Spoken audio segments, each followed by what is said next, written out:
In this video, I'm going to share with you which camera gimbals you might use in the wilderness, backpacking, and in the backcountry. One of the challenges is filming in the backcountry when you're hiking, camping, adventuring, and having a good time is, whoa, the footage sucks, right? Because it's doing this and jumping around because you're filming on a tripod, maybe doing a few things. In this video, I'm going to share with you some of the techniques, and at the end, I'll show you my favorite technique of what I normally do depending on what I've got going. The first camera gimbal that I've totally fallen in love with is the Zhiyun, hopefully I'm pronouncing it right, I'm sure my subscribers will let me know, Crane M2. This thing is pretty sweet. Also, thank you to Dan Dima, hopefully I'm pronouncing it right, it might be Dima, but it looks like Dima. Thank you very much for the suggestion of this video. And also, my subscribers out there, please put a comment in the video and let me know some other ideas and questions you have about adventuring in the outdoors and also four-season adventuring and camping and hiking and climbing, because there aren't a lot of YouTube channels out there that cover it, and I do that on my channel. So as I go through this, I'm going to give you some other ideas. But first, the Crane Zhiyun, or the Zhiyun M2, the Crane M2, this thing is really, really nice. I mean, it totally, flips around. I can track, I can do all sorts of stuff. It's got all sorts of glorious modes. I'll put a link in the description, of course. But the ability, oops, I just locked it. Point of view, PF, 1, 2, 3. Let's see, where is it? Yeah, it's been a while since I've used this bad boy, but the Zhiyun crane is super nice. There you go. So I can do selfie mode, so I can film as I'm walking across a crevasse or whatever I'm doing. But one of the challenges is that even though the cranes and gimbals are super nice in the outdoors, there's a challenge, and that, folks, is batteries. Yes, batteries are a major issue with gimbals in the outdoors. I'm going to give you a couple more ideas. Stay tuned, hang on. But by the way, I'm not sponsored by any of these companies I'm showing in this video, full disclosure.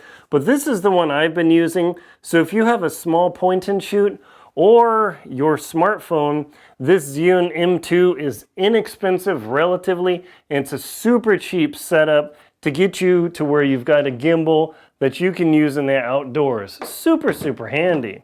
Now, as I said, the challenge is batteries in the wilderness. That's the toughest thing. I'm going to show you my favorite non-battery technique in a moment. But the next option that I often use is the Osmo Pocket by DJI, the drone company.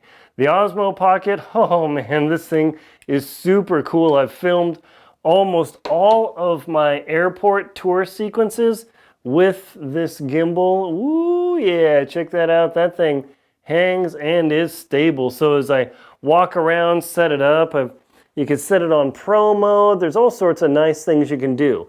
One of the nice things about this, the Osmo Pocket, is you could totally put this in your pocket, pick it out, and it's no big deal.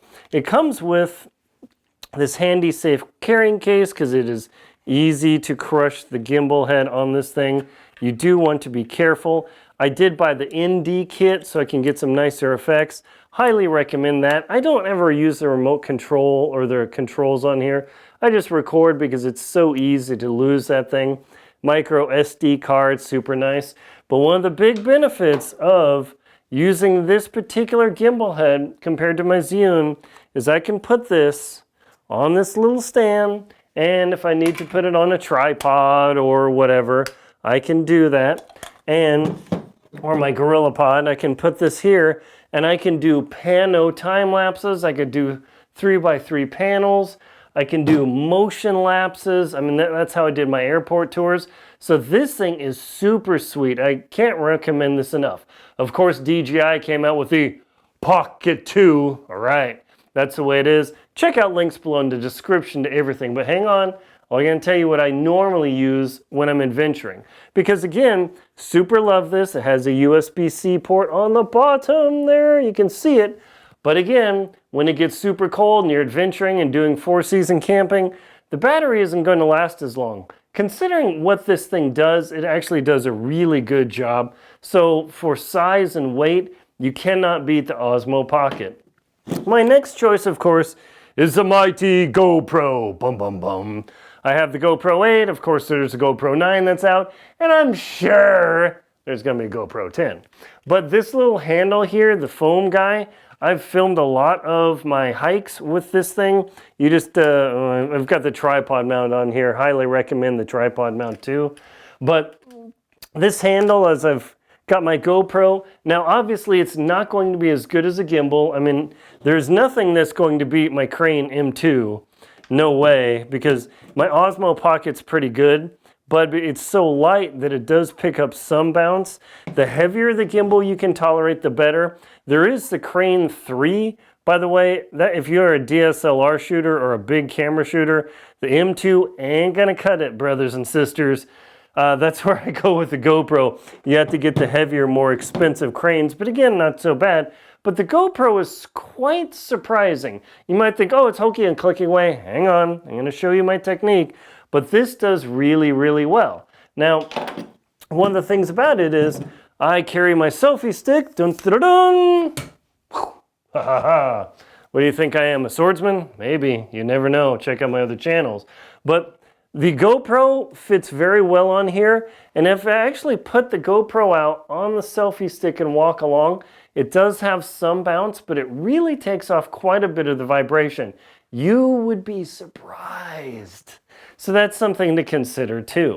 Now, my next favorite, non-electronic, non-anything, is, my Gorillapod.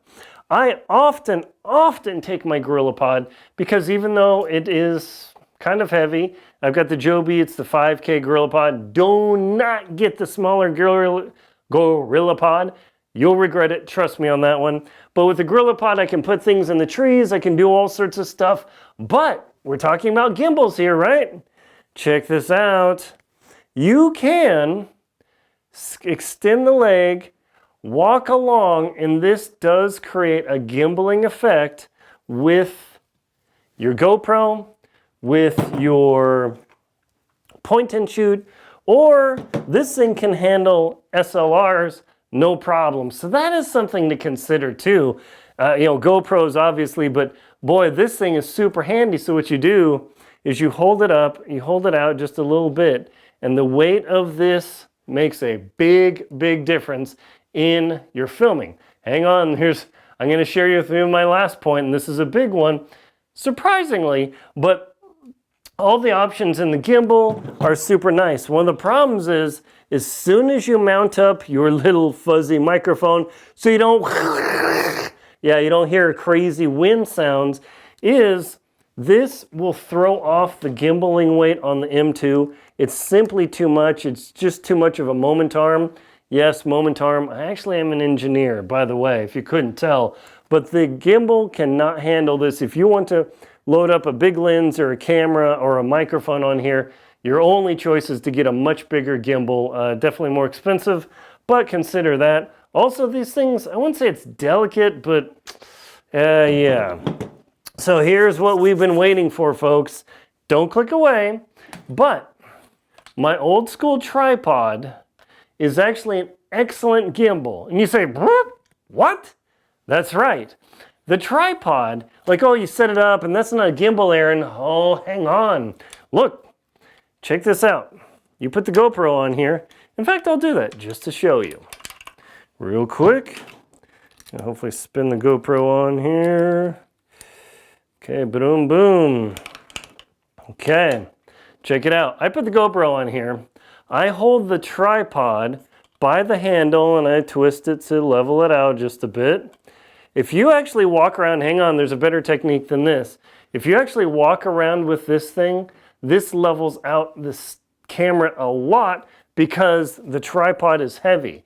And then the ultimate technique is the dog carry. If you literally do the dog carry with your tripod, where you walk along and you do this, you will get amazing electronics-free, battery-free gimbal action by holding up the tripod. If you've got a tripod with legs that, where's my other tripod? I don't know where it is. But if you've got a leg that can completely go vertical and you hold this thing here and you begin walking and filming, you would be blown away at how good the footage is. So hopefully that's a help for you with those things. I've got that info in my book, Adventure Expedition 1, on the critical thing about if you get sponsorships or you got to bring back filming, your filming can't stink, folks.